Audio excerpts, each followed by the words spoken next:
ఇక్కడ ప్రస్తుత శ్లోకంలో ఇది ఈ అధ్యాయంలోని ఆఖరి శ్లోకం. దీంతో ఈ అధ్యాయం ముగిస్తుంది అన్నమాట. ఈ అధ్యాయం పేరు కలిపురుషునికి దండనము మరియు వరదానము. పరీక్షిత్ మహారాజు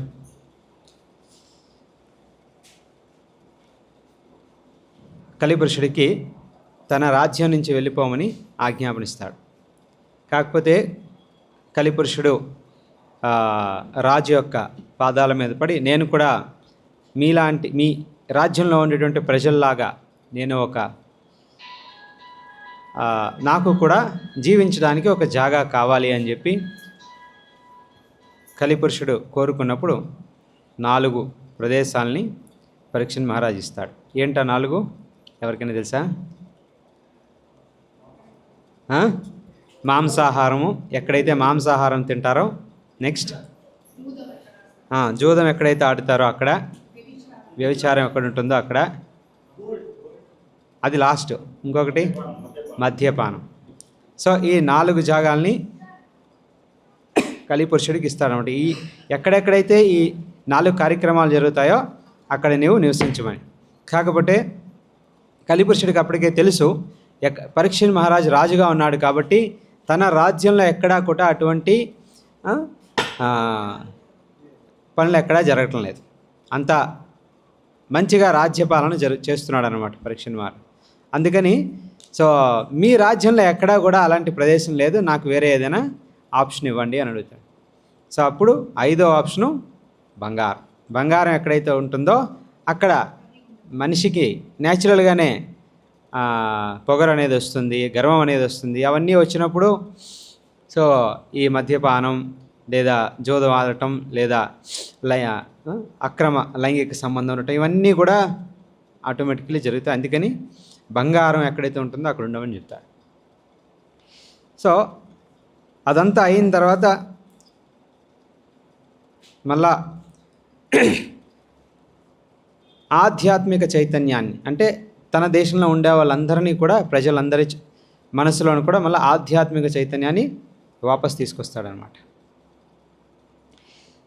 సో ఈ ప్రస్తుత శ్లోకంలో సూత గోస్వామి నైమిషారణ్యంలో కూర్చున్నటువంటి ఋషులందరికీ కూడా, ఋషిమునులందరికీ కూడా ఎక్స్ప్లెయిన్ చేస్తూ ఉన్నాడు ఈ రకంగా. ఆ సమయంలోని ఎప్పుడైతే పరీక్షిత్ మహారాజు కలిపురుషునికి ఈ రకంగా శిక్షించి తన రాజ్యంలో నుంచి వెళ్ళగొట్టాడో ఆ సమయంలోనే పరీక్షిత్ మహారాజు ప్రజలందరినీ చాలా మంచిగా పరిపాలన చేస్తున్నాడు కాబట్టి దేశానికి ఏ రోజు ఆ నైమిషారణ్యంలో ఋషిమునులందరూ కూర్చొని యాగం చేస్తూ ఉన్నారు. 1000 సంవత్సరాలు యాగం చేస్తూ ఉన్నారు. ఈరోజు మీరందరూ యాగం చేయగలుగుతున్నారు అంటే దానికి కారణం ఆ రోజు పరీక్షిత్ మహారాజ్ కలిపురుషుణ్ణి తరివేశాడు కాబట్టి. లేదంటే కలియుగంలో 1000 సంవత్సరాలు కూర్చొని యాగం చేయడం అనేది అసంభవం. అదందరూ మనకి తెలిసిందే. ఇప్పుడు ప్రస్తుతం ఒక చిన్న కార్యక్రమం, ఆధ్యాత్మిక కార్యక్రమం చిన్నది చేయాలన్నా కూడా చాలా చాలా కష్టం. ఇప్పుడు అది సాధ్యపడేటువంటి విషయం కాదు. సో దాన్నే సూత గోస్వామి ఎక్స్ప్లెయిన్ చేస్తున్నాడు అనమాట. ఈరోజు మనందరం కూర్చొని ఈ రకంగా భాగవతాన్ని వినగలుగుతున్నాము అంటే దానికి ఒకానొక కారణం పరీక్షిత్ మహారాజ్ అని చెప్తున్నాడు. కాకపోతే అదే ప్రభుపాదుల వారి భాష్యంలో దాన్ని ఇంకా కొంచెం డీటెయిల్గా ఎక్స్ప్లెయిన్ చేస్తూ ఉన్నారు. ఒకటి, ప్రభుత్వం యొక్క సహకార్యం కావాలి మనకి.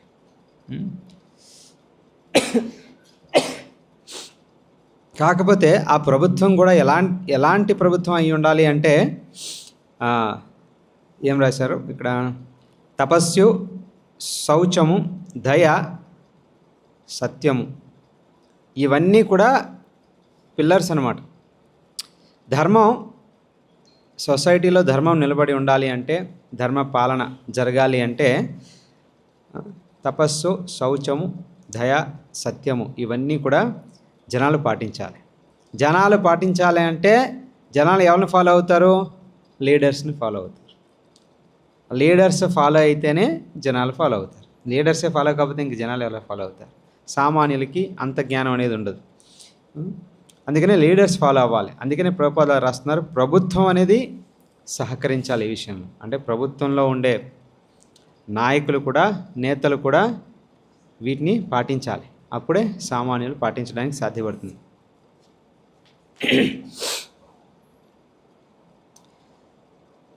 సో ఇదే ఇంకొక ఎగ్జాంపుల్లో ప్రభుపాద చెప్తున్నారు. అశోక చక్రవర్తి కాలము నాటి వరకు అటువంటి భయము నెలకొడి ఉండెను. గౌతమ బుద్ధుడు అశోక చక్రవర్తిచే తగినంత మద్దతును పొందినాడు గనుక ఆ విధముగా అతని సిద్ధాంతములు ప్రపంచమంతటా వ్యాపించినాడు. అశోక చక్రవర్తి బుద్ధుడు తన ధర్మసూత్రాలని, సిద్ధాంతాలని ప్రచారం చేస్తున్నాడు. ప్రపంచం మొత్తం కూడా బౌద్ధ మతం అనేది చాలా ఎక్స్పాండ్ అయింది. కాకపోతే దీనికి ముఖ్య కారణం ఎవరు అంటే అశోక చక్రవర్తి అని ప్రభుపాద వారు మనం చెప్తున్నారు. చక్రవర్తి కోఆపరేటివ్గా ఉన్నాడు కాబట్టి, అదే చక్రవర్తి అప్పుడు ఉండేటువంటి రాజు కోఆపరేటివ్గా లేకపోతే బుద్ధుడు కూడా ఏమీ చేయలేడు. అంటే తన మట్టుకు తాను కూర్చొని ధ్యానం చేసుకోగలడు. కాకపోతే ఈ సూత్రాలన్నింటినీ, సిద్ధాంతాలని ప్రచారం చేయాలి అంటే ఫాలోవర్స్ కావాలి, ఎక్స్పాన్షన్ కావాలి, గవర్నమెంట్ సపోర్ట్ అనేది కావాలి. సో ఆ టైంలో అశోక చక్రవర్తి బుద్ధునికి చాలా సహకార్యం చేసినట్లు. అంటే బేసికల్లీ అశోక చక్రవర్తి బుద్ధుని యొక్క డిసైపుల్ కింద మారి తన దగ్గర నుంచి దీక్ష తీసుకొని అవే సూత్రాలని, సిద్ధాంతాలని ప్రపంచం మొత్తం కూడా వ్యాపించారన్నమాట. అందుకనే బౌద్ధ సిద్ధాంతం అనేది ఇప్పుడు చాలా పాపులర్ అయింది.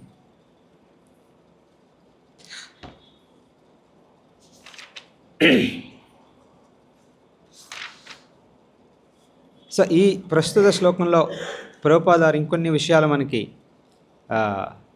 క్షుణ్ణంగా ఎక్స్ప్లెయిన్ చేస్తున్నారు. ఏంటది? బ్రాహ్మణులు, సన్యాసులు వీళ్ళిద్దరూ కూడా ఆధ్యాత్మిక పురోగతికి ప్రవీణులు కాగలరు. ఎక్కడైతే బ్రాహ్మణులు, సన్యాసులు ఉంటారో అక్కడ ఎక్కువ ఆధ్యాత్మిక పురోగతికి అవకాశం అనేది ఉంటుంది. అందుకే ప్రభుపాద వారు ఇస్కాన్ని స్థాపించిన తర్వాత వాళ్ళు ఏమన్నారు? ఎవరైతే ఇస్కాన్ ప్రిన్సిపల్స్ని ఫాలో అవుతున్నారో, హరే కృష్ణ మహామంత్రం జపం చేస్తున్నారో, ప్రభుపాద రచించినటువంటి పుస్తకాలన్నింటినీ చదువుతూ ఉన్నారో, చైతన్య మహాప్రభుల్ని వర్షిప్ చేస్తూ ఉన్నారు, వీళ్ళందరూ కూడా మెయిన్ గోల్ ఏంటి? ప్రభుపాద వారు చెప్పింది, మనందరం కూడా బ్రాహ్మణుల కింద అటువంటి క్వాలిటీస్ని మనం డెవలప్ చేసుకోవాలన్నమాట. జన్మనా జాయతే శూద్ర, శ్రీమద్ భాగవతం చెప్తుంది. మనం పుట్టుకతోని శూద్రులమై ఉంటాం. మన క్వాలిటీస్ అన్నీ కూడా శూద్రుని యొక్క క్వాలిటీసే ఉంటాయన్నమాట. కాకపోతే శాస్త్రం నుంచి ఎప్పుడైతే మనం జ్ఞానాన్ని ఆర్జించి ప్రభుపాద వారు ఒక ఆచార్యులు చెప్పినటువంటి సాధనను మనం ఎప్పుడైతే ఫాలో చేస్తామో అప్పుడు శూద్రుల నుంచి మనం బ్రాహ్మణులకి ప్రమోషన్ అవ్వగలిగేటువంటి అవకాశం అనేది ఉంటుంది. ప్రభుపాద వారు మనకి చెప్పింది ఏంటి? ప్రతిరోజు 16 మాలలు హరే కృష్ణ మహామంత్రం జపం చేయమన్నారు. సహజంగా హరే కృష్ణ మహామంత్రం జపం చేయాలి అంటే 2 గంటలు పడుతుంది. 16 మాలలు చేయాలంటే 2 గంటలు పడుతుంది. అందులో నుంచి వచ్చే లాభం ఏంటి? ఏం లాభం వస్తుంది హరే కృష్ణ మహామంత్రం జపం చేస్తే?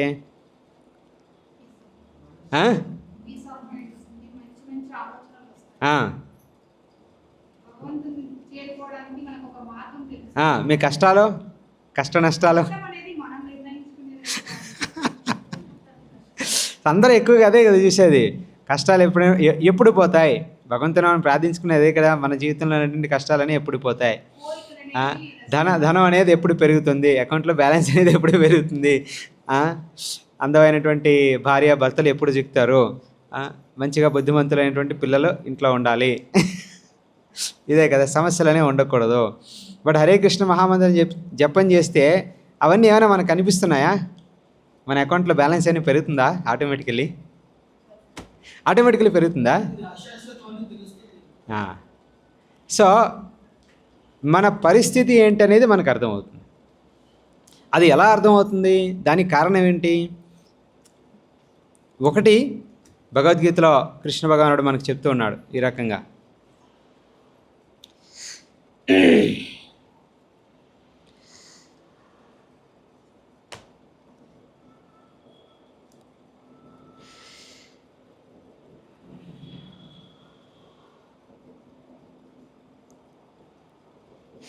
తేషాం సతతయుక్తానాం భజతాం ప్రీతిపూర్వకం దధామి బుద్ధియోగం తం ఏన మాం ఉపయాంతి తే.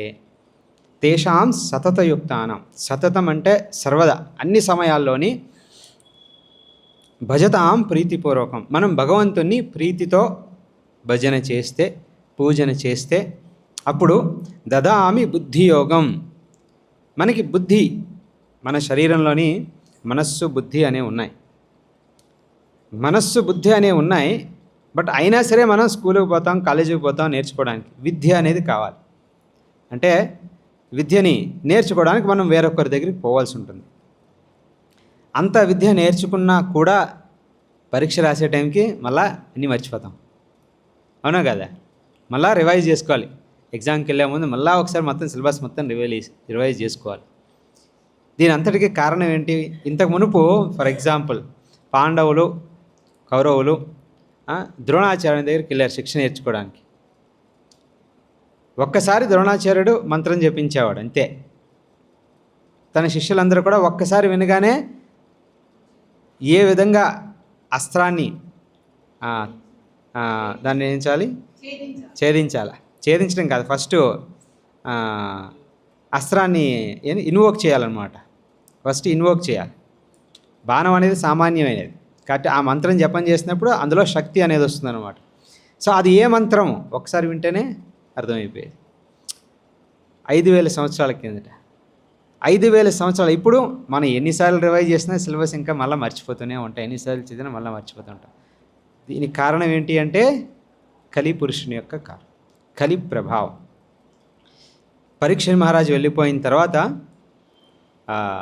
ప్రస్తుత శ్లోకంలో డిస్కషన్ ఏదైతే జరుగుతుందో సూత గోస్వామి ఎక్స్ప్లెయిన్, పరీక్ష మహారాజు యొక్క పరిపాలన కారణంగా ఆ ధర్మం అనేది అప్పటికి ఇంకా నిలిచి ఉంది. దాని తర్వాత అధర్మం ఎక్కువైంది. కలిపురుషుని యొక్క ప్రభావం ఎక్కువ అవడంతో మనలో ఉండేటువంటి, అంటే మనిషిలో ఉండేటువంటి జ్ఞాపక శక్తి, గ్రహణం, ఆధ్యాత్మిక విద్య పైన ఇంట్రెస్టు, ఇవన్నీ కూడా క్షీణించిపోయాయి అన్నమాట. సో దాని కారణంగా మనం ఎన్నిసార్లు చదివినా కూడా మళ్ళా రివైజ్ చేయాల్సిన అవసరం ఉందన్నమాట. లేదంటే ఇంతకు మునుపు అలా కాదు, ఒక్కసారి చదివితే జీవితకాలం ఆ జ్ఞానం అనేది మరుపు లేకుండా మరణించేంత వరకు కూడా మొత్తం అన్ని విషయాలు కూడా జ్ఞాపకం ఉండేవి. సో అంత జ్ఞాపక శక్తి ఎవరిస్తున్నారు అంటే కృష్ణుడు చెప్తున్నాడు, దదామి బుద్ధియోగంతం ఏన మాముపయాంతితే. ఆ జ్ఞాపకం కానీ బుద్ధి కానీ అది నా నుంచే వస్తుంది అని. ఈశ్వర సర్వభూతానాం హృదయశే అర్జున తిష్టతి. ఈశ్వరుడు అన్ని జీవరాశుల్లోని కూడా హృదయంలోని పరమాత్మని రూపంలో ఉన్నాడు మనందరి మనసులోని కూడా. ఈశ్వర సర్వభూతానాం హృదయశే అర్జున తిష్టతి బ్రాహ్మయన్ సర్వభూతాని యంత్రారూఢాని మాయయా. మనది ఈ శరీరం ఒక యంత్రం లాంటిది. మనం గమనించినా గమనించకపోయినా ఇది ఒక యంత్రం లాంటిది. యంత్రం అంటే ఏంటి? అదొక మెషిన్. దానికి కొంచెం ఇంధనం కావాలి, డైరెక్షన్ కావాలి. ఎందుకంటే యంత్రం అనేది దాన్ని బట్టి అది పనిచేయదు. ఒక డైరెక్షన్, ఎవరో ఒక డైరెక్టర్ కావాలన్నమాట. అది ఎలా పనిచేయాలి, ఎప్పుడు పనిచేయాలి, అది అని ఎవరైనా డైరెక్ట్ చేస్తూ ఉండాలన్నమాట. బ్రాహ్మయన్ సర్వభూతాని యంత్రారూఢాని మాయయా. ఈ యంత్రం కూడా యంత్రంలాగా పనిచేయటం లేదు. మనం ఎప్పుడైనా ఈ శరీరం నేను యంత్రం అని మనం ఎప్పుడైనా ఆలోచించుకున్నామా? లేదే. అలా ఎప్పుడు మనం ఆలోచించుకోవాలి. అంటే మాయ అనేది మనల్ని ఎంతలా కవర్ చేసింది అంటే ఒక యంత్రాన్ని కూడా యంత్రంలాగా మనకి అనిపించకుండా చాలా మంచిగా అరేంజ్మెంట్ చేసి పెట్టినాడు భగవంతుడు ఇక్కడ. ఇప్పుడు ఎవరినైనా పిలిచి ఫర్ ఎగ్జాంపుల్ ఇంజనీరింగ్ అయిపోయిన తర్వాత లేదా డాక్టర్ ఎంబీబీఎస్ అయిపోయిన తర్వాత ఏం సాధిస్తావంటే నేను ఇది సాధిస్తాను, అది సాధిస్తాను, ఇంత చేస్తాను, అంత చేస్తాను అనుకుంటారా? ఎవరైనా కంపెనీ కొత్తగా స్టార్ట్ చేశారనుకోండి, నా గోల్ ఇది, నా టార్గెట్ ఇది అని. బట్ కృష్ణుడు ఏం చెప్తున్నాడు? అరే ఈ శరీరం అనేది ఒక యంత్రం. యంత్రంతో మనం ఎంత చేయొచ్చు? ఒక యంత్రంతో మనం ఎంత చేయొచ్చు? ఆ యంత్రం యొక్క కెపాసిటీ ఉన్నంత వరకే, అంతకన్నా మనం ఎక్కువ చేయలేం. కానీ మన గోల్స్ టార్గెట్స్ ఏముంటాయి? అంతులేదు. చాలా చాలా ఉన్నాయి. మనం సాధించవలసినటువంటి కోరికలు, ఆశలు చాలా ఉన్నాయి. అదంతా సాధ్యపడుతుందా? మనిషి ఆలోచించిన పరం ప్రకారం అది సాధ్యపడుతుంది. బట్ అది సాధించాలి అంటే దానికి ఫౌండేషన్ అనేది కావాలి, జ్ఞానం అనేది కావాలి, ధన సామర్థ్యం కావాలి, సపోర్ట్ కావాలి, అన్నీ కావాలి. ఇవన్నీ అరేంజ్ చేసేది ఎవరు అంటే కృష్ణుడు చెప్తున్నాడు, అదంతా నేనే చేస్తున్నాను. ఈశ్వర సర్వభూతానాం హృద్దేశే అర్జున తిష్టతి బ్రాహ్మయన్ సర్వభూతాని. ఈ సర్వభూతాలన్నీ కూడా, అందరూ చేసే పనులన్నీ కూడా అది సమకూర్చేది ఎవరు? దాన్ని మొత్తాన్ని సమకూర్చేది నేనే.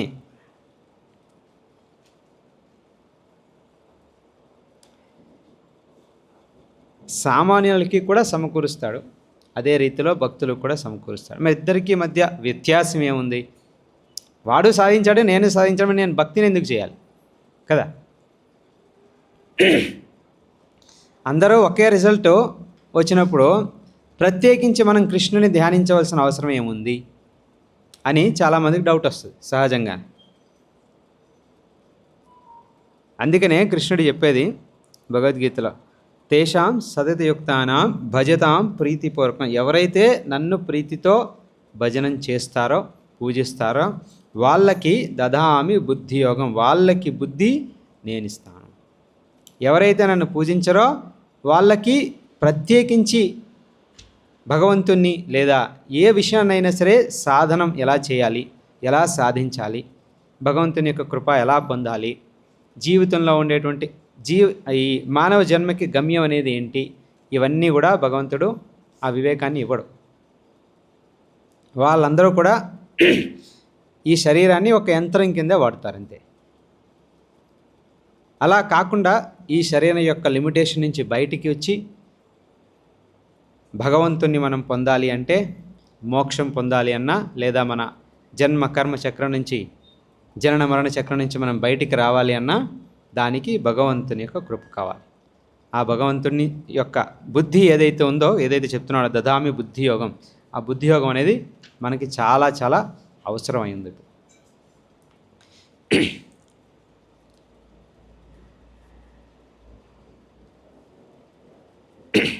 ఆధ్యాత్మిక జీవనం యొక్క అవసరం ఏముంది?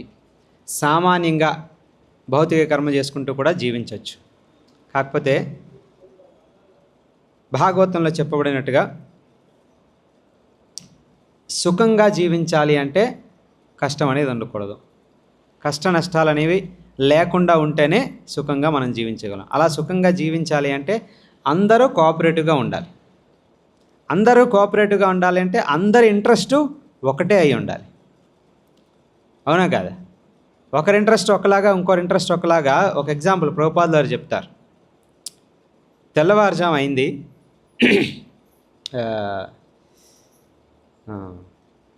వీళ్ళుంటారు ఎవరు, మట్టి కొండలు చేసేవాడు భగవంతుని దగ్గరికి వెళ్తాడు, కుమ్మరివాడు. సో వాడు భగవంతుని దగ్గరికి వెళ్తాడు, మందిరానికి పోయి భగవంతుని ప్రార్థన చేస్తూ ఉంటాడంట. నాకు చాలా ధనం అవసరం అయింది, చాలా అర్జెంట్ అవసరం అయింది, నేను ఎక్కువ కుండలు చేయాలి. కుండలు చేయాలి అంటే వాతావరణం చాలా అనుకూలంగా ఉండాలి. సో అందుకని భగవంతుని ప్రార్థిస్తున్నాడు ఏమని, వర్షం రాకూడదు, ఎక్కువ ఎండ ఉండాలి అని. ఇది వాడి ప్రార్థన. కుమ్మరివాడు వెళ్ళిపోయాడు. దాని తర్వాత రైతు వచ్చాడు. అదే భగవంతుడు, అదే మందిరం, రైతు వచ్చినాడు. రైతుకి ఏం కావాలి? వర్షం కావాలి. సో భగవంతుని ముందు వచ్చి ప్రార్థన చేస్తున్నాడు, ఓ దేవా,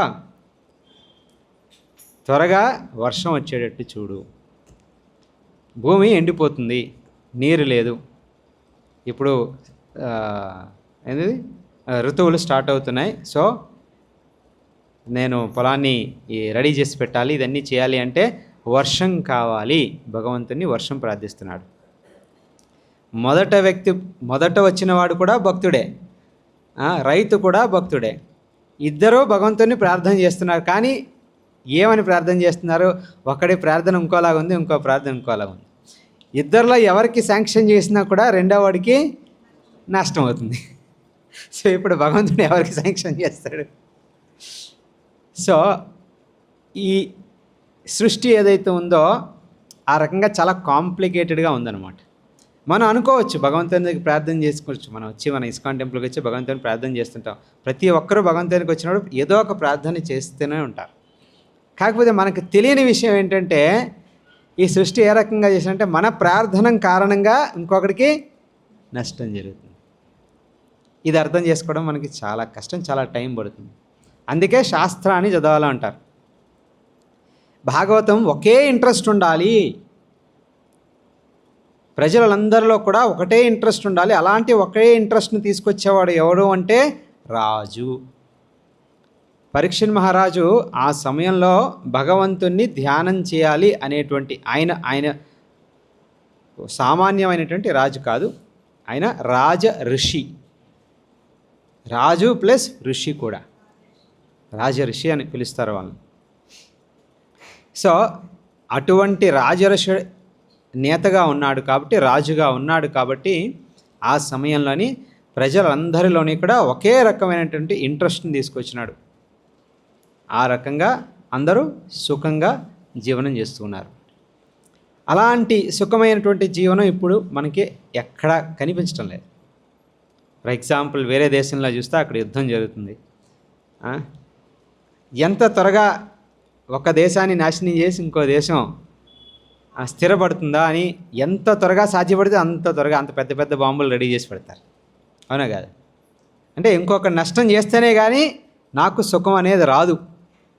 ఇలాంటి అభిప్రాయంతో నేతలందరూ ఈరోజు పాలన చేస్తూ ఉన్నారు.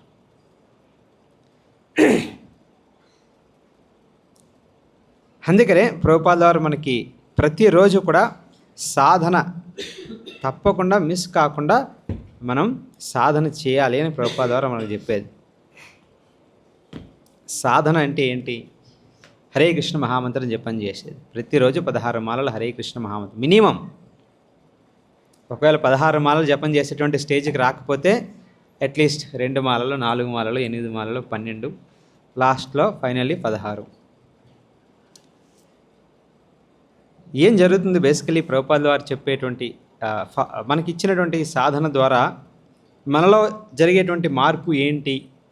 భాగవతం ప్రతిరోజు భగవద్గీత కానీ, భాగవతం కానీ, చైతన్య చరితామృతం కానీ చదవమని ప్రభుపాద వారు చెప్పారు. మనం 60 నిమిషాలు, 1 గంట పాటు శాస్త్రం నుంచి మనం జ్ఞానాన్ని సేకరించాలి. మన కర్తవ్యం ఏంటి, మన బాధ్యత ఏంటి అనేది మనం శాస్త్రం నుంచి తెలుసుకోవాలి. అంతేగాని భార్యని, భర్తని, బ్యాంకుల్ని అడిగితే మన రెస్పాన్సిబిలిటీ ఏంటి అంటే వాళ్ళు వేరే వేరే రెస్పాన్సిబిలిటీస్ ఇస్తారు. అఫ్కోర్స్ అవి కుటుంబంలో ఉండేటువంటి రెస్పాన్సిబిలిటీస్. కాకపోతే మనిషి జన్మ ఎత్తిన తర్వాత మనకి మన రెస్పాన్సిబిలిటీ ఏంటి, మన మనస్తత్వం ఎలా ఉండాలి? ఇప్పుడు పరీక్షిత్ మహారాజు యొక్క ఎగ్జాంపుల్ తీసుకొని మనం చాలా గొప్పగా చెప్పుకుంటాం అఫ్కోర్స్. బట్ అలాంటి క్వాలిటీస్ మనలో రావాలి అంటే బేసికలీ ఈ జనన మరణ చక్రం నుంచి మనం బయటికి రావాలంటే, మోక్షాన్ని పొందాలి అంటే మన మనస్తత్వం ఎలా ఉండాలి?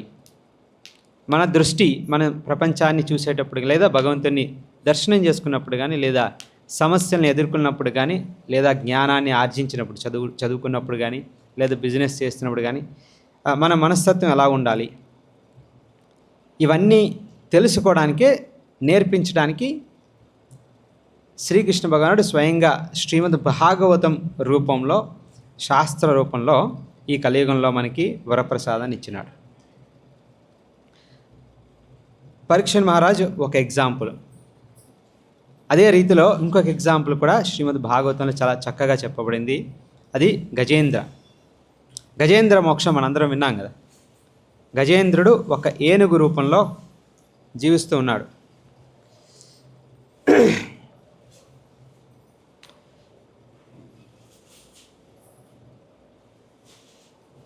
త్రికుటాచల పర్వత తను జీవిస్తూ ఉన్నది ఇక్కడ కాదు, త్రికుటాచల పర్వత పై 14 లోకాలు ఉన్నాయి కదా. మనం భూలోకంలో ఉన్నాం, మధ్యలో ఉన్నాం. త్రికుటాచల అనేది పై లోకాల్లో ఉందన్నమాట. సో అక్కడ గజేంద్రుడు ఏనుగు బేసికలీ ఏనుగులందరిలో కూడా చాలా బలవంతుడు, చాలా శక్తిశాలి. అందుకే గజములలో ఇంద్రుడు గజేంద్రుడు, చాలా గొప్ప ఏనుగు అనమాట. ఎక్కడికి వెళ్ళినా కూడా చుట్టూ కూడా ఏ విధంగా అయితే ఒక పొలిటీషియన్ వచ్చినప్పుడు తన చుట్టూ చాలామంది వస్తూ ఉంటారు, అదే రీతిలో గజేంద్రుడు ఎక్కడికి వెళ్ళినా కూడా చుట్టూ కూడా కొన్ని వేల చిన్న చిన్న ఏనుగులన్నీ కూడా ఫాలో అవుతూ ఉండేవి. సో అటువంటి చాలా గొప్ప శక్తిశాలి గజేంద్రుడు. సో ఒకరోజు నీటిలోకి ఆడుకోవడానికి తనతో పాటు వేరే స్నేహితులందరూ కూడా నీటిలోకి వెళ్ళారు. అకస్మాత్తుగా ఒక ముసలి గజేంద్రుని కాలు పట్టుకుంది. ఎంతో శక్తిశాలి, గజములందరిలో కల ఇంద్రుడు గజేంద్రుడు. ఏముంది ఒక ముసలి, పెద్ద విషయం ఉంది. గజేంద్రుడు ఇది ఒక కడిగేసాడంటే అంటే పచ్చడైపోద్ది అంతా. అలాంటి గర్వం గజేంద్రునికి. కాకపోతే తనకి తెలియని విషయం ఏంటంటే, భాగవతం ఏం చెప్తుందంటే, ఏనుగు శక్తిశాలే, కాకపోతే తన శక్తి మొత్తం ఎక్కడ ఎటువంటి సిచ్యువేషన్లో తన శక్తి ఎక్కువగా ఉంటుంది, ఎటువంటి సిచ్యువేషన్లో తన శక్తి తక్కువగా ఉంటుంది. ఫర్ ఎగ్జాంపుల్, మనం చాలా ఆరోగ్యంగా ఉన్నాం, టెంపుల్లో సర్వీస్ చేయమని సర్వీస్ ఇస్తారు. కష్టమైన సర్వీసులు ఉంటాయి, కొంచెం ఈజీగా సర్వీసులు ఉంటాయి. ఆరోగ్యం ఉన్నప్పుడు ఎటువంటి సర్వీస్ అయినా సరే ఈజీగా చేయొచ్చు. అదే జ్వరం వచ్చింది అనుకోండి, అనారోగ్యం అనుకోండి, అప్పుడు చేయడం చాలా కష్టం, ఎందుకంటే శరీరం కోఆపరేట్ చేయదు. సో అదే రీతిలో గజేంద్రుడు ఏనుగు భూమిపైన ఉంటే బలం ఎక్కువ, నీటిలోని అంత బలం లేదు. ఆ విషయం మర్చిపోయాడు, అంటే అంత జ్ఞానం లేదు. నేను గజేంద్రుని అనేటువంటి గర్వం. ఎప్పుడైతే ముసలి పట్టుకుందో పెద్ద విషయం ఉంది అనుకున్నాడు, ఒడ్డుకు వచ్చేస్తే అయిపోద్దని. ఒడ్డుకు రావడానికి చాలా ప్రయత్నించాడు, కానీ రాలేకపోయాడు. ఎప్పుడైతే తన శక్తి కన్నా ఇంకొక జంతువు ఇంకా ఎక్కువ శక్తిశాలి అయిందని గమనించాడో అప్పుడు కొంచెం సెన్స్ వచ్చిందనమాట. తన గర్వం మొత్తం కొంచెంగా క్లియర్ అయిపోయింది. గర్వం ఉన్నంత వరకు మనం అనుకుంటాం అన్నీ చేసేస్తాం, ఏదైనా సాధ్యమే మనకి. ఎప్పుడైతే అటువంటి సిచ్యువేషన్ వస్తుందో మన గర్వం నెమ్మదిగా తొలగిపోతున్నాడు. అప్పుడు మన ఒరిజినల్ శక్తి ఏంటి అనేది కొంచెం అవగాహన వస్తుంది అన్నమాట. సో ఆ రకంగా గజేంద్రుడు కూడా చాలా ప్రయత్నించాడు. ఒక్క గజేంద్రుడే కాదు, తన చెంతలో ఉండేటువంటి ఏనుగులందరూ కలిపి బయటకు లాగడానికి ప్రయత్నించారు. కాకపోతే ఎంత ప్రయత్నించినా కుదరలే. 1000 సంవత్సరాలు 1000 సంవత్సరాలు పోరాటం జరిగింది నీటిలోని, త్రికుటాచల పర్వత ఆ రీజన్లోనమాట. 1000 సంవత్సరాలు ప్రయత్నించిన తర్వాత గజేంద్రుడికి అర్థమైంది, ఇది నా వల్ల కాదు. మన లైఫ్లో కూడా ఇదే రీతిలో అప్పుడప్పుడు కొన్ని పరిస్థితులు వస్తాయి. కొందరు లైఫ్లో రిపీటెడ్గా వస్తుంది, కొందరు లైఫ్లో అప్పుడప్పుడు వస్తుంది. అప్పుడు అవగాహన వస్తుంది అన్నమాట మనకి. మనం ఎంత ధన సామర్థ్యం కానీ, లేదా భార్య, పిల్లలు, భర్త అందరూ మనకి ఎంత ప్రయత్నించినా కూడా కొన్ని సందర్భాల నుంచి ఆ కష్టం ఏదైతే ఉందో దాని నుంచి మనం బయటికి రావడం అనేది అసంభవం. యాక్చువల్లీ ఇలాంటి అవగాహన అటువంటి పరిస్థితుల్లోనే కానీ ప్రతి సమయంలోనే కూడా మనకు రావాలి, కానీ రాదు. ఎందుకంటే మన సామర్థ్యం, నా సామర్థ్యం అనేటువంటి మన సామర్థ్యం పైన మనకు ఎక్కువ నమ్మకం. చాలామంది టెంపుల్కి వచ్చినప్పుడు అడుగుతారు, స్వామీజీ అసలు భగవంతుడు అనేవాడు ఉన్నాడా? భగవంతుడు అనేవాడు ఉంటే భగవంతుడు ఎందుకంటే దయామయుడు, కరుణామయుడు, సర్వశక్తిశాలి, సృష్టిలో అందరికన్నా శక్తివంతుడైనవాడు భగవంతుడే. ఆయన కరుణ చూపిస్తే ఈ ప్రపంచంలో కష్టాలన్నింటినీ కూడా తొలగించడం పెద్ద విషయం ఏమీ కాదు. ఆయనకి చాలా చాలా చిన్న విషయం అది. సో నాకు అనిపిస్తుంది భగవంతుడు లేడేమో ప్రపంచంలో. ఊరికినే మనం మందిరాలన్నీ కట్టి భగవంతుడిని ఎంత సేవ చేస్తాం, భగవంతుడు అనేవాడు ఉంటే కష్టం అనేది ఎందుకు? దీనికే ప్రభుపాద వారు ఇచ్చినటువంటి ఎగ్జాంపుల్ స్టోరీ. కుండలు చేసుకునేవాడు భగవంతుడిని ఎండాకాలం అడుగుతాడు, రైతు వచ్చి వర్షాన్ని అడుగుతాడు. సో ఒకరి కోరికే ఇంకొకరికి కష్టం, అంటే ఒకరి సుఖం ఇంకొకరికి కష్టం. ఈ రకంగా మనం కష్టాలు పడుతున్నామని మనం అర్థం చేసుకోవాలి. భగవంతుడి సృష్టి చేయడానికి ముఖ్య కారణం ఇదే, నా కోరిక ఇంకొకరికి కష్టాన్ని ఇస్తుంది అంటే. సో అందుకనే భక్తిని, భగవంతునికి మనం భక్తులు అయి ఉండాలి అంటారు. అంటే అర్థం ఏంటి? ఎటువంటి కోరిక ఉండకూడదు, నిష్కామ. భక్తుడు అనేవాడు క్వాలిటీ ఏంటంటే నిష్కామ, ఎటువంటి కోరికలు ఉండవు.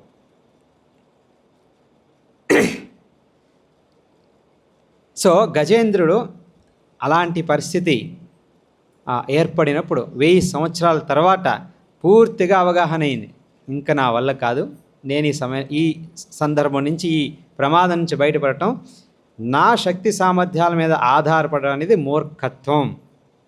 సో ఇప్పుడు ఏం చేయాలి? ఏదో ఒక దారి వెతకాలి కదా. సో అప్పుడు గుర్తుకొస్తుంది ఏంటని, తన పూర్వజన్మ గుర్తుకొస్తుంది అనమాట. తను యాక్చువల్లీ గజేంద్రుడు ఎవరు అంటే ఇంద్రద్యుమ్న మహారాజు. పూర్వజన్మలో ఇంద్రద్యుమ్న మహారాజు ఉన్నాడనమాట. చాలా గొప్ప భక్తుడు ఇంద్రద్యుమ్న మహారాజు. కాకపోతే ఏం జరుగుతుందంటే, ఎంత గొప్ప భక్తుడైనా కూడా మనిషి శరీరంలో ఉన్న తర్వాత కొన్ని లిమిటేషన్స్ అనేవి ఉన్నాయి మనకి. సో ఆ ఇంద్రద్యుమ్న మహారాజు కూడా ఒకరోజు భగవంతునికి సేవ చేస్తూ ఉన్నాడు. సేవ చేస్తూ ఉండగా అగస్త్య ఋషి తన దగ్గరికి వస్తాడనమాట. రాజు కాబట్టి ఋషులు మునులు అందరూ వచ్చిపోతూ ఉంటారు. అగస్త్య ఋషి తన దగ్గరికి వస్తాడు. తన దగ్గరికి వచ్చినప్పుడు పెద్దగా పట్టించుకోడు ఇంద్రద్యుమ్న మహారాజు. తన పనిలో తాను ఉంటాడు. చాలాసేపు వెయిట్ చేస్తాడు అగస్త్య ఋషి, ఈయన రాజు ఏమైనా చూస్తాడేమో అని. ఎందుకంటే ఋషిమునులు వచ్చినప్పుడు రాజు ఎటువంటి పనిలో ఉన్నా కూడా అదంతా ఆపి వాళ్ళని స్వాగతం చేయాలి. ఎందుకంటే ఇప్పుడు ప్రస్తుతం మనం శ్లోకంలో చదివింది కూడా అదే. బ్రాహ్మణులు క్వాలిటీస్, వైష్ణవ క్వాలిటీస్ ఉండేవాళ్ళు ఈ సృష్టిలో అందరికన్నా గొప్పవాళ్ళు, ఫస్ట్ క్లాస్ అంటారు. ప్రభుపాదుల వారు అయితే ఫస్ట్ క్లాస్ వచ్చి బ్రాహ్మణులు లేదా వైష్ణవులు, దాని తర్వాత సెకండ్ క్లాస్ వచ్చి క్షత్రియులు. సో క్షత్రియులు ఎప్పుడు కూడా బ్రాహ్మణులు లేదా ఋషుల్ని గౌరవించాలి. కాకపోతే ఇక్కడ ఇంద్రద్యుమ్న మహారాజు అగస్త్య ఋషి వచ్చినప్పుడు తనని గౌరవించలేదు. అందుకని అగస్త్య ఋషి ఆయనకి శపిస్తాడనమాట. ఏమని? ఒక జంతువులాగా నువ్వు ప్రవర్తిస్తున్నావు, సో నీవు ఒక జంతువుగా మారిపోవని, ఒక ఏనుగు కింద మారిపోవని శపిస్తాడు. సో ఆ రకంగా ఇంద్రద్యుమ్న మహారాజు గజేంద్రుని కింద జన్మ తీసుకుంటాడనమాట. సో ఇప్పుడు గజేంద్రునికి ఆ పూర్వజన్మం జ్ఞాపకం వస్తుంది. పూర్వజన్మంలో ఆయన మహాభక్తుడు. ఏదైతే కృష్ణుడు ఇప్పుడు మనకి భగవద్గీతలో ఎక్స్ప్లెయిన్ చేస్తున్నారు, తేషాం సతతయుక్తానాం భజతాం ప్రీతిపూర్వకం దదామి బుద్ధియోగం. ఆ బుద్ధి భగవంతుడు మనకి ప్రసాదిస్తాడనమాట. సో ఫస్ట్ ఆఫ్ ఆల్ గజేంద్రుడు నేను ఏనుగును కాదు అనేటువంటి బుద్ధిని ఇచ్చినాడు. రెండవది, నేను ఇంద్రద్యుమ్న మహారాజుని, అది మొదటిది. రెండవది, నేను భగవంతుని యొక్క పరమభక్తుణ్ణి. నెక్స్ట్ లెవెల్ బుద్ధి భగవంతుడు ఏమిచ్చినాడంటే, సంకట సమయంలో మన డ్యూటీ ఏంటి? ఆ కష్టం ఏదైతే ఉందో దాని నుంచి ఎలా బయటపడాలని ఆలోచించాలా, లేదా అన్నిటికన్నా గొప్పవాడు భగవంతుడు, తన్ని శరణు వేడుకోవాలి అనేటువంటి బుద్ధిని గజేంద్రునికి ఇచ్చినాడనమాట. ఏనుగులు సహకరించాయి, తన సొంత శక్తి సామర్థ్యంతో ప్రయత్నించాడు, ఏది కాలేదు. నెక్స్ట్ మిగిలింది ఒక్కరే, సర్వశక్తివంతమైనటువంటి ఎవరైనా ఉంటే నాకు సహాయం చేయగలిగేటువంటిది ఒక్కరే, అది విష్ణు. సో అందుకనే గజేంద్రుడు ఈ రకంగా భగవంతుని ప్రార్థన స్టార్ట్ చేస్తున్నాడు. ఓం నమో భగవతే తస్మై యత ఏతచ్చిదాత్మకం పురుషాయాది బీజాయ పరేశాయాభి ధీమహి. ఏనుగు బుద్ధే లేదు దానికి, శరీరం మాత్రం పెద్దది. అలాంటి ఏనుగు కూడా భగవంతుణ్ణి ఈ రకంగా ఇంత గొప్పగా ప్రార్థన చేస్తుంది అంటే ఆ బుద్ధి ఎవరిచ్చింది? భగవంతుడు ఇచ్చినాడు. సో అందుకనే ఒక జంతువు కష్టకాలంలో ఉన్నప్పుడు ఏం జరిగింది అనేది భాగవతంలో ఎక్స్ప్లెయిన్ చేయవలసిన అవసరం ఉందా? అస్సలు అవసరం లేదు. కానీ గజేంద్రుని విషయంలో అలా కాదు. తన జీవితంలో ఏం జరిగింది అనేది భాగవతంలో ఎక్స్ప్లెయిన్ చేయబడింది అంటే అది మనకి చాలా ముఖ్యమైనటువంటి సందర్భం అన్నమాట. దీని నుంచి మనం నేర్చుకోవాల్సినటువంటి చాలా ఉంది అని ప్రత్యేకించి వ్యాస మహర్షి భాగవతంలో దీన్ని డిస్క్రైబ్ చేసి పెట్టినారు. ఓం నమో భగవతే తస్మై యత ఏతచ్చిదాత్మకం పురుషాయాది బీజాయ. పురుషాయ ఆది బీజాయ. పురుషుడు అంటే సహజంగా పురుషుడు అంటే అర్థం అనుభవించేవాడు అని. పురుషుడు అంటే స్త్రీ పురుషులు కాదు. శరీరంలో మనం స్త్రీ అయి ఉండొచ్చు, లేదా పురుష రూపమైన అయి ఉండొచ్చు, అది కాదు ఇక్కడ అర్థం. పురుషుడు అంటే అనుభవించేవాడు. ఎవరు మనం కూడా కొంచెం కొంచెం అనుభవించడానికి ప్రయత్నిస్తాం. కాకపోతే ఆ అనుభవంలో కూడా మళ్ళా కష్టమే ఉంటుంది. మనకి తెలుసు కదా. మనకి ఫర్ ఎగ్జాంపుల్ మనం భోజనం చేయాలి, మంచిగా రుచికరమైనటువంటి వంటకాలు తినాలి అనుకుంటే దానికన్నా ముందు సంపాదించాలి, దాని తర్వాత వంట వండాలి. ఎంత కష్టం ఉంది. తిన్న తర్వాత కూడా అది కూడా కొంచెం అంతే, దాని తర్వాత మళ్ళా కష్టం. అంటే యాక్చువల్లీ పురుష స్వభావం మనది కాదు. ఆ పురుషుడు ఎవరు అంటే పురుషాయ. ఆ పురుషుడు ఎవరు? అటువంటి పురుషునికి నేను ప్రార్థన చేస్తూ ఉన్నాను ఈరోజు. అంటే భగవంతుడు అటువంటి బుద్ధిని ఇచ్చాను అనమాట. ఏ గర్వంతో అయితే ఈ శక్తి సామర్థ్యం అంతా నాది, ఈ చుట్టుపక్కల ఉండే వాళ్ళందరూ నా వాళ్ళు అని అనుకున్నానో వాళ్ళెవ్వరూ కూడా నాకు సహాయం చేయలేకపోయారు. సో పురుషుడు అనేవాడు ఎవరైనా ఒకరుంటే అది నీవే అయి ఉండాలి. సో అందుకనే నిన్నే నేను వేడుకుంటున్నాను. అంటే భగవంతుని పేరు చెప్పలేదు ఇక్కడ. పురుషాయ ఆది బీజాయ. ప్రతి ఏ చెట్టు రావాలన్నా కూడా బీజం అనేది ఉంటుంది. అదే రీతిలో మనం ఈరోజు ఇక్కడికి వచ్చి భాగవతాన్ని వింటున్నామంటే ఎవరో మనల్ని ప్రోత్సాహం చేసినారు కదా. సో అది కూడా ఒక బీజమే. సో ఆది బీజాయ, అన్నిటికీ కారణం ఎవరైతే ఉన్నారో అటువంటి పురుషుణ్ణి నేను ప్రార్థన చేస్తూ ఉన్నాను.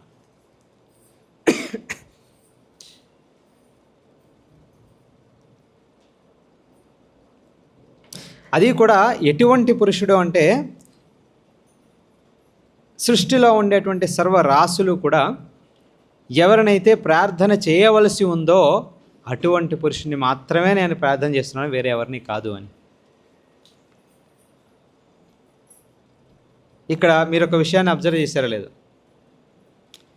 సహజంగా కష్టం అనేది వస్తే ఏం చేస్తాం మనం?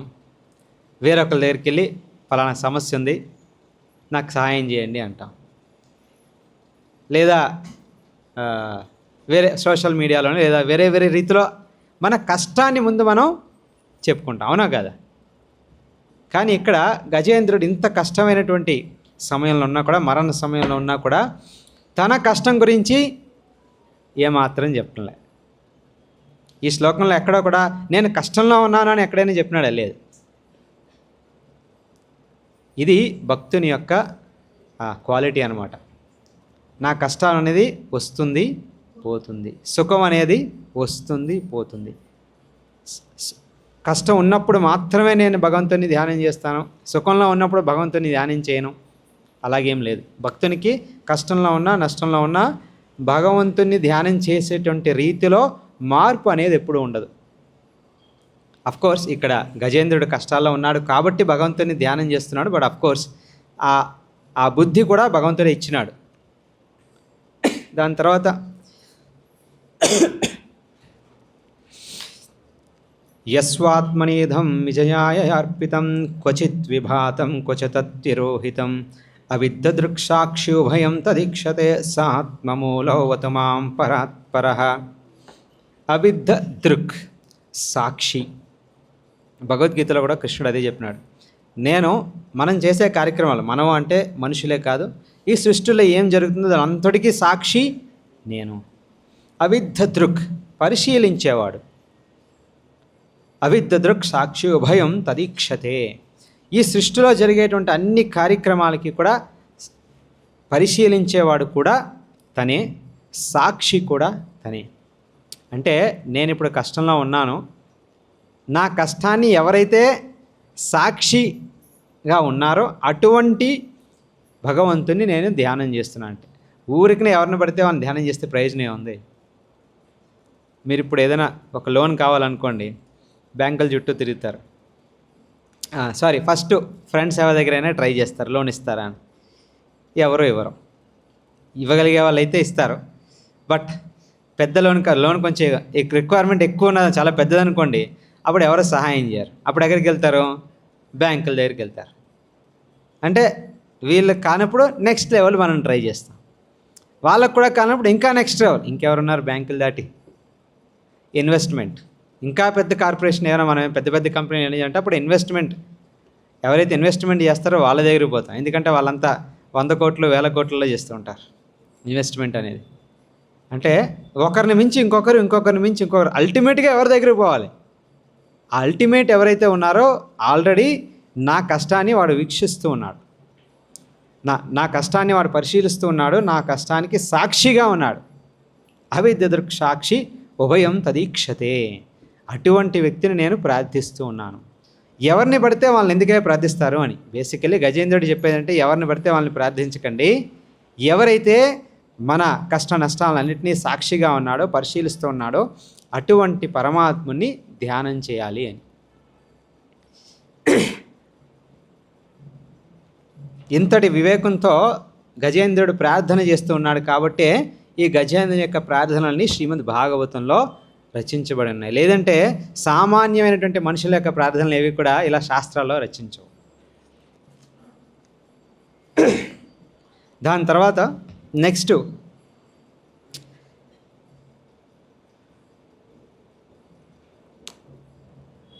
జంతు పునః కోర్హతి గంతుమీరుతుం. ఇందులోని జంతువు, నేను ఒక జంతువుని, అంటే తన యొక్క నిజ స్థితి ఏదైతే ఉందో కరెక్ట్గా తెలుసుకుంటున్నాడు అనమాట. ఇప్పుడు జంతువులో వివేకం అనేది ఉండదు. ఇక్కడ జంతువు అంటే ఏనుగు అని అర్థం కాదు, ఒక జీవి అని అర్థం అనమాట. అంటే జీవులలో వివేకం అనేది ఉండదు. ఆ వివేకం మనం వివేకలం, మన శక్తి సామర్థ్యం ఏదైనా ఉందంటే అది ప్రసాదించింది కూడా కృష్ణుడే అని. జంతు పునః కోర్హతి గంతుమీరుతుం. సో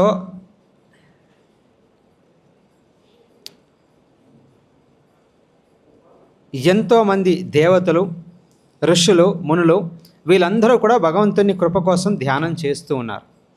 కాకపోతే ఎవరి దగ్గరికైనా పోయి భగవంతుని గురించి నేను వినాలి అనుకున్నా, తెలుసుకోవాలి అనుకున్నా, ఆయన్ని గురించి చెప్పాలి అన్నా కూడా మన దగ్గర ఉండేటువంటి, మన భాషలో ఉండేటువంటి అక్షరాలు కానీ పదాలు కానీ ఏవి కూడా సరిపోవు అని గజేంద్రుడు చెప్తున్నాడు. అంటే అంతటి గొప్ప వ్యక్తిని నేను ప్రార్థిస్తూ ఉన్నాను, సామాన్యమైనటువంటి వ్యక్తుల్ని కాదు అని. బేసికలీ తన ప్రార్థనలని ఎవరి కోసము అంటే విష్ణువు కోసము అని భాగవతం చెప్తుంది. విష్ణు అనే పేరు ఇక్కడ లేదు, తన ప్రార్థనలో ఎక్కడ విష్ణువు కానీ కృష్ణుడు కానీ పేరు చెప్పలేదు. బట్ అంతటి గొప్ప వ్యక్తిని నేను ప్రార్థన చేస్తున్నాను అంటే, సో ప్రభుపాద వారు చెప్తారనమాట, బ్రహ్మ, శివ, ఇంద్ర ఇలా వేరే వేరే దేవతలు అందరూ కూడా ఆ గజేంద్రుని యొక్క ప్రార్థనను వెళ్ళి ఈయన నా గురించి ప్రార్థన చేస్తున్నాడా అని వచ్చి ఒకసారి ఎవరిని ప్రార్థన చేస్తున్నాడు, ఒకవేళ నన్ను కానీ ప్రార్థన చేస్తున్నాడు నేను సహాయం చేద్దాం అన్నట్టుగా వాళ్ళందరూ వచ్చి వింటూ ఉంటారు. కానీ ఇది నన్ను కాదు, ఎందుకంటే అన్నిటికీ సాక్షి నేను కాదు, ఆది బీజం నేను కాదు, పురుష నేను కాదు, అందరూ వచ్చేలా వెళ్ళిపోతూ ఉంటారనమాట. ఫైనల్గా లాస్ట్లోని కన్క్లూషన్లో ఈ రకంగా ప్రార్థన చేస్తూ ఉంటారు. ఏకాంతినో యస్యన కాంచనార్థం వాంఛంతి ఏ వై భగవత్ ప్రపన్న అతి అద్భుతం తచ్చరితం సుమంగళం. ఇక్కడ అన్నిటికన్నా పెద్ద కష్టాల్లో ఉన్నాడు, ప్రాణం పోతూ ఉంది. నీ చరితం చాలా అద్భుతమయ్యా అని చెప్తున్నాడు గజేంద్రుడు. మన ఇంట్లోని ఎవరైనా కష్టాల్లో ఉన్నారనుకోండి, వాడు కనుక నవ్వాడు అనుకోండి, ఏదో చూసి నవ్వుతా, ఏదో ఫోటో ఫ్రేమ్ చూసి ఏదో నవ్వుతున్నాడు అనుకోండి, మనం ఏమనుకుంటాం, కొంచెం ఇచ్చాడు అనుకుంటా. సో యాక్చువల్లీ గజేంద్రుని యొక్క పరిస్థితి అదే. ఎవరైతే పరిపూర్ణమైన శరణాగతిలో ఉంటారో భగవంతునికి, వాడి యొక్క పరిస్థితి వేరే వాళ్ళందరికీ కూడా కొంచెం పిచ్చి రకంగానే అనిపిస్తుంది అనమాట. క్షుణ్ణంగా పరిశీలిస్తే ఎంతో కష్టంలో ఉండేటువంటి గజేంద్రుడు భగవంతుని యొక్క చరితం సుమంగళం తత్ ఏనది అతి అద్భుతం, ఈ రకంగా పొగుడుతూ ఉన్నాడు భగవంతుణ్ణి. ఇది భక్తుని యొక్క క్వాలిటీ అన్నమాట. తన పరిస్థితి గురించి ఎప్పుడూ ఆలోచించుకోడు, భగవంతుని యొక్క లీలల గురించే ఎప్పుడూ ఆలోచిస్తూ ఉంటాడు. ఎందుకంటే తన పరిస్థితి అనేది కృష్ణుడు భగవద్గీతలో చెప్పినట్టుగా ఎండాకాలం వస్తుంది, దాని తర్వాత వర్షాకాలం వస్తుంది, ఎండాకాలం, వర్షాకాలం, చలికాలం, మళ్ళా ఋతువులు మారుతూ ఉంటాయి. ఇది ఒక సైకిల్ అంతే. ఇది వస్తూ ఉంటుంది, పోతూ ఉంటుంది. దాని గురించి మనం పెద్దగా చింతించకూడదు. సో దాని గురించి మనం ఎంత ఎక్కువ ఆలోచిస్తే అంత కష్టం మనకు కలుగుతుంది అని. సో ఫైనల్గా గజేంద్రుడు ఈ రకంగా చెప్తున్నాడు. ఏకాంతిక అంటే ఎటువంటి వేరే కోరిక లేకుండా, నాకు వేరే ఏ కోరిక లేదు, ఇంకా మరణం దగ్గరికి వచ్చినప్పుడు ఇంకేం కోరికలు ఉంటాయి, అంత రియలైజేషన్ అనేది వచ్చింది అక్కడ. ఏకాంతిక ఎటువంటి కోరికలు లేకుండా, ఎటువంటి కోరికలు లేనివాడు శుద్ధ భక్తులు అని భాగవతంలో చెప్పబడే. అటువంటి శుద్ధ భక్తులు భగవంతుని యొక్క లీలల్లో నిమగ్నమైపోయి ఉంటారు. సర్వదా భగవంతుని యొక్క లీలల గురించే ధ్యానం చేస్తూ ఉంటారు, ఆలోచిస్తూ ఉంటారు, శ్రవణం చేస్తూ ఉంటారు. కాకపోతే ఒక చిన్న వినతి నా తరపు నుంచి, ఏమది, నేను ఇక్కడ కష్టాల్లో ఉన్నాను. యాక్చువల్గా శుద్ధ భక్తులు ఎవరు కూడా భగవంతుని కోరుకోరు నాకు ఇది కావాలి అని. కాకపోతే ఇటువంటి పరిస్థితుల్లో ఉండటం కారణంగా నేను ఈరోజు నిన్ను ప్రార్థిస్తూ ఉన్నాను, నా ఈ కష్టం నుంచి బయటకు తీసుకురండి. ఇంకొక విషయాన్ని గమనించాలి ఇక్కడ. కారణం ఎవరక్కడ? ముసలి కారణం. ముసలిని శిక్షించమని చెప్పట్లే, లేదా వీళ్ళందరూ నాకు సహాయం చేయలేకపోతున్నారు, వీళ్ళందరూ ఎందుకు అంటే వేరే తోడుగా ఉన్నటువంటి ఏనుగులన్నీ కూడా వాటి గురించి కూడా పట్టించుకోలే. నా ఈ జంతు శరీరంలో ఉన్నటువంటి నేను, ఇది కారణం. ఈ జన్మ ఏదైతే ఉందో ఇది నా కష్టానికి కానీ, నష్టానికి కానీ, లేదా సుఖానికి కానీ కారణం.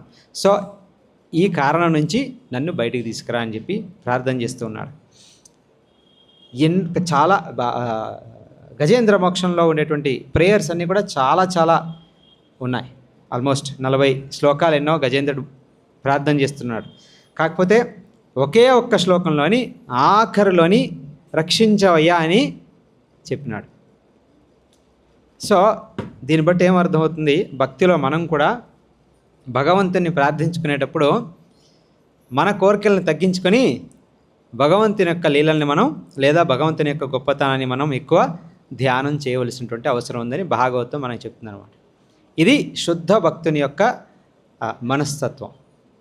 గజేంద్రుని యొక్క పేరు భాగవతంలో, గజేంద్ర మోక్షాన్ని భాగవతంలో రచించటానికి ముఖ్య కారణం ఇదే అని చెప్పి ప్రభుపాద వారు మనకి భాష్యంలో, గజేంద్ర మోక్షం భాష్యంలోనే ఎక్స్ప్లెయిన్ చేస్తూ ఉన్నారన్నమాట. సో మనం కూడా హరే కృష్ణ మహామంత్రం జపం చేస్తూ ఉంటాం, లేదా భగవంతుని సేవ చేస్తూ ఉంటాం, లేదా శ్రవణం చేస్తూ ఉంటాం. ఇవన్నీ చేసేటప్పుడు సహజంగా అంతా అయిన తర్వాత ఏదో ఒక రీతిలో మన మనసు భగవంతునికి ఏదో ఒక కోరిక రూపంలో మనం భగవంతుని ప్రార్థన చేస్తూనే ఉంటాం. ఇది కావాలి, అది కావాలి, ఇది లేదు, ఇది తక్కువైంది, అది ఎక్కువైంది. కానీ మన ప్రార్థన భగవంతుని వరకు చేరాలి అంటే అవన్నిటిని కూడా పక్కన పెట్టి ఏ కోరిక కోరకుండా భగవంతుని ప్రార్థన చేస్తే తక్షణం భగవంతుడు ప్రత్యక్షం అవుతాడు. అదే గజేంద్రుని విషయంలో అదే జరిగింది. సో ఎప్పుడైతే లాస్ట్లో నా కష్టం నుంచి, ఈ సమస్య నుంచి బయటికి తీసుకురమ్మని కోరుతాడో అప్పుడు తక్షణం విష్ణు గరుడ వేగంలో అంటారు కదా, గరుడ వేగంలో వచ్చి ఆ ముసల్ని సంహరించి ఏనుగు శరీరంలో ఉండేటువంటి ఆత్మని బయటికి తీస్తాడు. అంటే ముసలికి మోక్షం దొరికింది, ఏనుగుకి కూడా మోక్షం దొరికింది, ఇద్దరికీ మోక్షం దొరికింది. అది భగవంతుని యొక్క గొప్పతనం. ఇక్కడ కష్టం ముసలి కారణంగా వచ్చింది కదా, దాన్ని శిక్షించాడా అంటే ఎక్స్టర్నల్గా బాహ్యంగా మనం చూస్తే అది శిక్షనే. సుదర్శన చక్రాన్ని వదిలి ముసలి యొక్క తలని ఖండిస్తాడనమాట. సో బాహ్యంగా చూస్తే అది శిక్షనే, కానీ ఆధ్యాత్మికంగా చూస్తే ముసలికి కూడా మోక్షం దొరికింది. అదే రీతిలో గజేంద్రునికి కూడా మోక్షం దొరికింది. ఇద్దరికీ మోక్షం ఎందుకు దొరికిందయ్యా? మోక్షం అనేది ఒకరికి, ఎందుకంటే ప్రార్థన చేసింది గజేంద్రుడు. ముసలి ఎక్కడ ప్రార్థన చేసింది? ఏ ప్రార్థన చేయలే. కాకపోతే విషయం ఏంటంటే గజేంద్రుడు, ఆ ముసలి, వీళ్ళిద్దరూ కూడా పూర్వజన్మలో ఆహా ఊహు అనేటువంటి గంధర్వులు. సో ఆ గంధర్వులు వాళ్ళ ఆ జన్మలోని దేవల ఋషి అనేటువంటి ఒక ఋషిని దగ్గరికి వచ్చి వాళ్ళు కొంచెం పెంకితనంతో ఋషితోనే ఆట ఆడుకుంటారనమాట. ఋషుడు స్నానం చేయడానికి నీళ్ళ దగ్గరికి వచ్చినప్పుడు సడన్గా నీటిలో నుంచి ముసలి బయటకు వస్తుంది.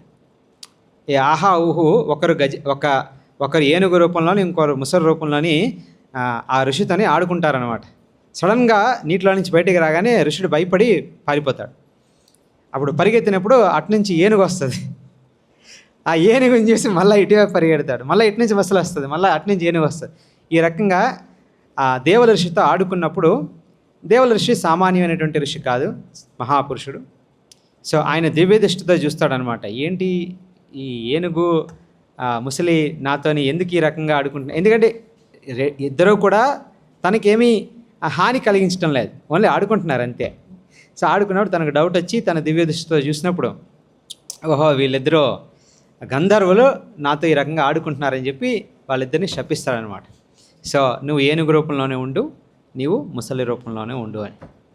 సో ఆ రకంగా, కాకపోతే ఏనుగు రూపంలో ఉన్నా కూడా ఫస్ట్ తనకి రాజుగా, ఫస్ట్ ఇంద్రద్యుమ్న మహారాజు కింద జన్మనిచ్చి దాని తర్వాత ఏనుగు రూపంలో మళ్ళీ అక్కడ కూడా అగస్త్య ఋషి ద్వారా శాపం పొంది దాని తర్వాత ఏనుగు రూపంలో వచ్చి దాని తర్వాత ఈ ముసలి, ఈ రకంగా ఏనుగు ముసలి ఆ త్రికుటాచల పర్వతంలో ఆ నీటిలోని ఆ ఇన్సిడెంట్ జరిగింది.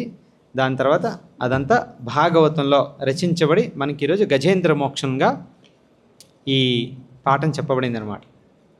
సో ఈ విషయం మనం ఎందుకు డిస్కస్ చేస్తున్నామంటే, పరీక్షణ్ మహారాజు అంత గొప్పగా పరిపాలన చేస్తున్నాడు, కాకపోతే ఆయన సామాన్యమైనటువంటి రాజు కాదు, రాజ ఋషి. సో ఏ విధంగా అయితే గజేంద్రుడు భగవంతుని యొక్క పరమాత్మని రూపంలో కానీ లేదా భగవంతుని రూపంలో కానీ తన ఉనికిని ప్రతి సమయంలోని కూడా గమనిస్తూ ఉంటాడనమాట. అదే రీతిలో పరీక్షణ్ మహారాజు కూడా తన రాజ్యపాలన చేసినంతసేపు పరీక్షిత్ అంటే ఏంటి, పరీక్ష చేసేవాడు. ఏం పరీక్ష చేస్తూ ఉన్నాడు అంటే, తన పుట్టుక ముందు గర్భంలోని అశ్వత్థాముడు బ్రహ్మాస్త్రాన్ని వదులుతాడు. బ్రహ్మాస్త్రం పరీక్షిత్ మీదే వదులుతాడనమాట సంహరించడానికి. ఆ సమయంలోని శ్రీకృష్ణ భగవానుడు తన గర్భంలో, ఆ ఉత్తర యొక్క గర్భంలోకి పోయి ఆ బ్రహ్మాస్త్రాన్ని అందులో ఉన్నటువంటి శక్తులన్నింటినీ సంహరించి పరీక్షణ్ మహారాజ్కి మళ్ళా మరు జన్మనిస్తాడు. సో ఆ మరు జన్మ ఇచ్చినప్పుడు ఆ పరీక్షణ్ మహారాజు గర్భంలోని పరమాత్మని దర్శనం చేసుకుంటాడు. దాని తర్వాత బయటకు వచ్చినప్పుడు ఎవరు ఆ వ్యక్తి, నాకు ఆ సమయంలో దర్శనం ఇచ్చినటువంటి వ్యక్తి ఎవరు అని చెప్పి అందరినీ పరిశీలిస్తూ ఉంటాడనమాట. ఈ వ్యక్తి. అందుకనే తన పేరు పరీక్షిన్ అని పెట్టినారు. సో తన పరిపాలన చేసేటప్పుడు కూడా ఆ భగవంతుని యొక్క ధ్యానం పైన, భగవంతుని యొక్క కార్యక్రమం పైన ఎక్కువ ఇంపార్టెన్స్ ఇచ్చేవాడు. కాబట్టి ఈ గజేంద్ర మోక్షంలో ఏ రకంగా అయితే అన్ని సమయాల్లోని, అన్ని విషయాల్లోని, అన్ని సందర్భాల్లోని మనం భగవంతుని క్షుణ్ణంగా పరిశీలన చేస్తూ ఉండాలి. అంటే భగవంతునికి మనం చేసే పని భగవంతునికి సంతృప్తిగా ఉంటుందా ఉండదా. మనం జపం చేస్తున్నామంటే నేను భగవంతునికి ఆఫరింగ్ చేస్తున్నానా లేదా, నా కోసం నేను జపం చేసుకుంటున్నాను. బేసికలీ ఏంటంటే హరికృష్ణ మహామంత్రం చేస్తున్నప్పుడు, జపం చేస్తున్నప్పుడు మనం మన విషయాల గురించి ఆలోచన చేయకూడదు, భగవంతుని గురించి ఆలోచన చేయాలి. అదే భగవంతునికి సేవ చేస్తున్నప్పుడు కూడా మన విషయాల గురించి ఆలోచించకూడదు, భగవంతునికి మనం ఆలోచించాలి. సో అందుకనే భాగవతం ఈ రకంగా చక్కగా పరీక్షణ్ మహారాజ్ స్టోరీలో కానీ, లేదా గజేంద్ర మోక్షం అనేటువంటి స్టోరీలో కానీ మనకి ఈ రకంగా భగవంతుని పైన పరిపూర్ణంగా మనం ఆధారపడి ఉండవలసింది అని చెప్పి చెప్తున్నారన్నమాట ఇంకా ప్రభుపాద. సో ఇక్కడితో మరి ముగిద్దాం. హరే కృష్ణ.